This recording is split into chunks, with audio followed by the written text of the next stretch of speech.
Hi, it's Dr. Lori, and I'm back with Real Bargains. That's right, I've got permission to retell the stories of all these bargain hunters who are people just like you, who found great things, real bargains at estate sales, yard sales, antique shops, all over the place.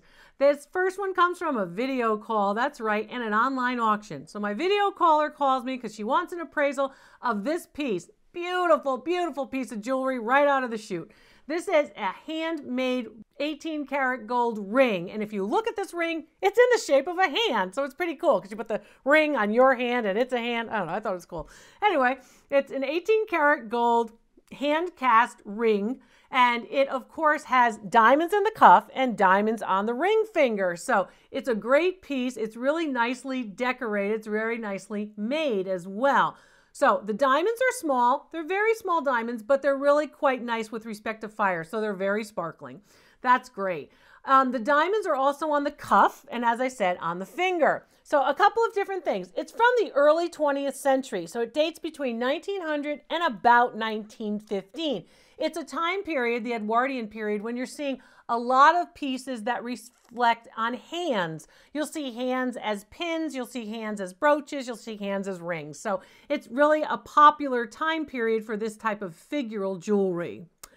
The piece, they paid $100 for it at the online auction. And of course, my video caller only saw it from the photograph on the online auction. What's it worth? $1,750. 18 karat gold with diamonds, handmade from the early Edwardian period. Just a beautiful example. That's a real bargain. My next real bargain comes from an online appraisal. An online appraisal where someone submitted a photograph to my website and I reviewed it and then provided an online report for them. So this online appraisal client said to me, Dr. Lori, she wrote on the email, I got this from a thrift store. I actually got 2 of them. I said, okay. She said she submitted the piece with the photographs and she said, I got the pair. They're a matching pair. So the client writes this, I almost broke my hand getting to my wallet at the thrift store because they were so inexpensive. I'm sorry, Dr. Lori, that I didn't negotiate, because I always tell you to negotiate, but I tried to get out of there as quickly as I can. I bought them and I ran.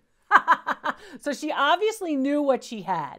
At the thrift store, she's at the Goodwill, and she finds these obvious Murano gold flecked with colored glass lamps on their own stands.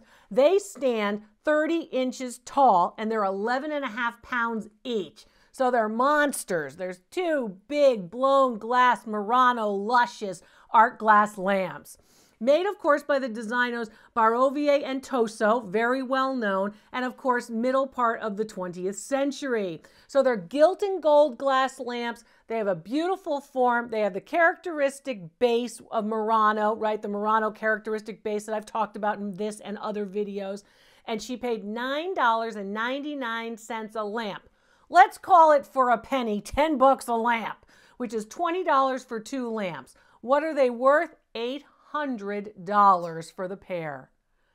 Beautiful example, wonderful piece, and a great, of course, find. This next real bargain comes from another video call. This was from an online thrift store, so it was Goodwill online. You've probably seen it, goodwill.com. The blue boxes. You've seen the blue boxes, and this particular necklace is called Angel Skin Coral. It's a very, very light, pale, almost white color of coral. It has a 14 karat gold clasp and 3 strands of the cylinders and beads of the coral. Beautiful example. A nice, of course, necklace. And the necklace, in fact, is about 18 inches, almost 20 inches long. So it falls right about, a little bit lower, about right here. So basically what she had was a great find. Why? She paid $30 for the blue box, right? So $30 for the blue box to get this and a lot of other jewelry. And then the fun of that treasure hunt is, of course, to dig through it all and to find what you have. This piece worth $300. It was a real bargain and it was beautiful. About $100 for each strand. It was a nice piece. This next real bargain also comes from Goodwill. And it was also a buy at the thrift store, though. So My client was on a video call and she said, Dr. Lori, you know, I go to thrift stores a lot. I look for certain things and there's certain things I always pick up. If I see silver candlesticks or if I see silver trays or if I see flatware, I usually buy it. So she has things in her mind that she looks for when she's there, sort of like the shopping list. I think this is a good idea. Right here on the channel, I show you what you should buy. If you see it, you should grab it. And again, that's what I want you to do. Watch the channel, make a note of the things that I'm telling you, and you can cash in too. So she said, I got this pair of candlesticks. They're sterling silver. So on the appraisal during the video call, I said, well, turn them over. Let's see if they have a maker's mark. And indeed they did. From the Copenhagen, Denmark designer, very famous from the middle part of the 20th century, the 1960s to the 1970s, almost late 20th century, Georg Jensen. They're signed Georg Jensen with his characteristic mark right on the candlesticks. And what Georg Jensen does in design is he takes a classical design like these with that nice heavy base and that column, very traditional, and then he does something modern. So he gives it a little curve before you hit the bottom of the base. Really kind of beautifully done. You can see that it is very quintessentially Georg Jensen. And of course, good materials are always important for these good designers. It's sterling silver and marked as such. What did she pay? $6.99 for the pair. That's right, just at Goodwill. What are the pair worth? They're designer, they're from Denmark, they're beautiful, sterling silver, and they're big. $650 for the pair. It was a real bargain and a very good example of course, modern design by a great designer. This next real bargain is really wonderful too, and I loved the fact that it was really large, luscious chunks of turquoise. So you can see if you look at this ring, you're saying, oh, Dr. Lori, I recognize that. That's a Navajo style Native American ring. Usually round, right? A round form, sterling silver with, of course, the turquoise, which is inset. In this particular case, 7 nice round turquoise pieces. And then the beads, those sterling silver beads that are enhancing or highlighting that ring. On a big curve, it's a statement ring. It's big. And it also, of course, is made of fine materials. The ring dates to about the 1950s. Where was it found? A thrift store online, the Goodwill Bluebox. If you haven't tried a Goodwill Bluebox and you're a reseller, you may want to try it. Or anyone that actually puts jewelry in bags or boxes and sells them, or jewelry jars, which are very popular, and sells them as a group, as a lot. Because 99 times out of 100, and I've shown you here on Real Bargains that many of them, of course, will be valuable. You can find a lot in those when you're treasure hunting. So this, of course, is sterling silver and it's marked. It also had a maker's mark for the Navajo, the Native American, and the turquoise is really fine. Now remember, you want to make sure that you are dealing with and looking at true, real turquoise and not some kind of composite or plastic that's made to look like turquoise. You can always tell turquoise. It's easy to tell. And again, look at the types of prongs that it's set in and look for the sterling silver and the maker's marks. So for the whole blue box with more than just this one ring in it, right? The whole blue box was $30.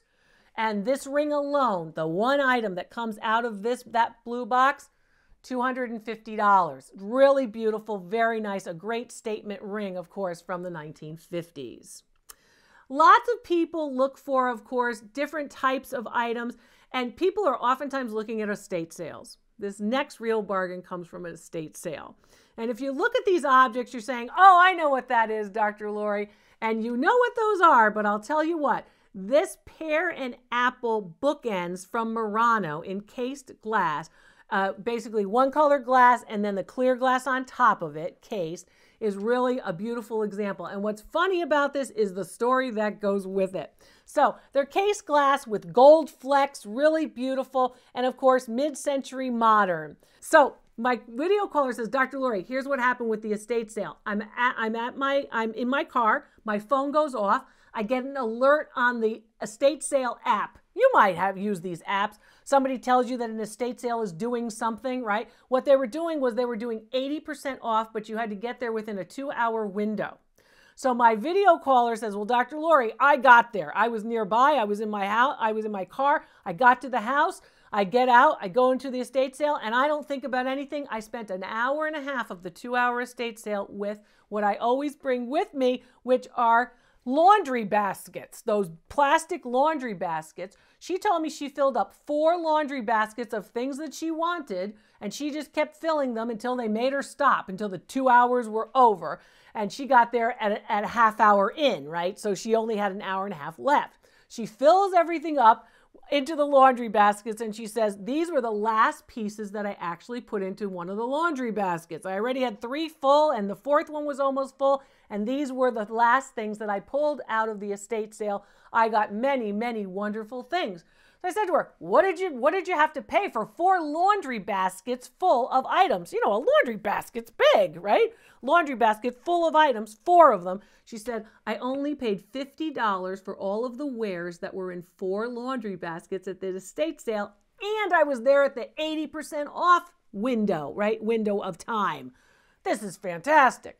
So I said, okay, I've got better news for you.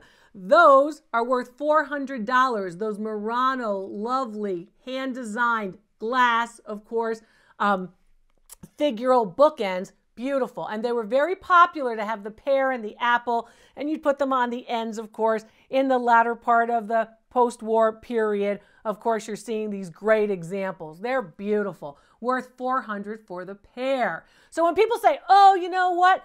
They were worth that much just for that pair. Not for every single thing in all those laundry baskets, but just that pair. Imagine how much good stuff she got that day. So again, utilize those apps, right? Utilize your technology to be able to find these great things. My next video caller, actually found this in the trash. So, you know, there are a lot of people who are going through trash. You know, you see something at the curb, and a lot of people are happy to kind of put something out at the curb and let somebody else repurpose it, have it, resell it, you know, do something with it. It's fine. People do this all the time. So this video caller calls me and says, Dr. Lori, I want to tell you about something that I got in the trash. I want you to appraise these other 3 items too, but I want you to tell me about, you know, what I want to tell you about what I found in the trash. Okay. So I said, well, these are really nice. They are lustreware, right? They are ceramic, and they're canisters, and it's a canister set. I told my video caller that these canister sets were pretty popular from about 1880 to about 1940. And the version that she has is just about the 1940s version. You know, they sometimes see them into the 1950s, but typically they're around the 1940s. How do you know? It's that lustreware. It's ceramic pottery, right? It's glazed, and it has that nice sort of pearlescent lustreware look, a kind of like a light blue, a light pink, a light white kind of look. Very beautiful, nicely done, and nicely glazed with the lids. That was the kicker, because oftentimes you find something in the trash, it's not in great condition, and you don't always have the lids. So she said, well, I saw these in the trash, and I was able to take them, and I was able to basically move them from the trash easily to where I live. I said, well, that's great. So I told her that typically there are 24 of these.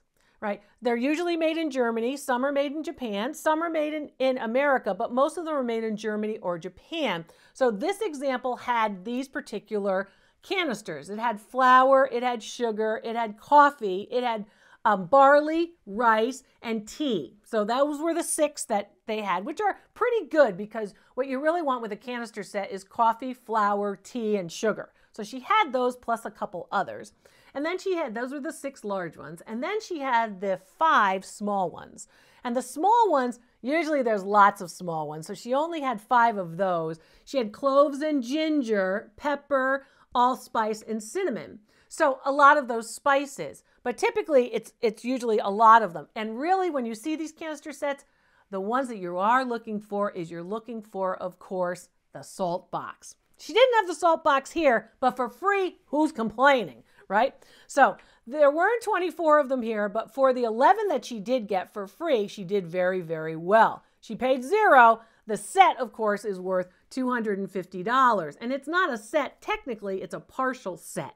Anytime you have a partial set, you identify and evaluate them by, of course, individual values, and then you add those values up. A couple of different things you want to remember. If you have sets, you want to keep them intact. And you also want to think about the way in which these sets, of course, will increase in value over time if you add similar pieces of the same set to your set. Lots of real bargains, lots of good things being found at yard sales, estate sales, thrift stores, and by you, people just like you. I'm Dr. Lori. Thanks for being with me. I'll see you next time.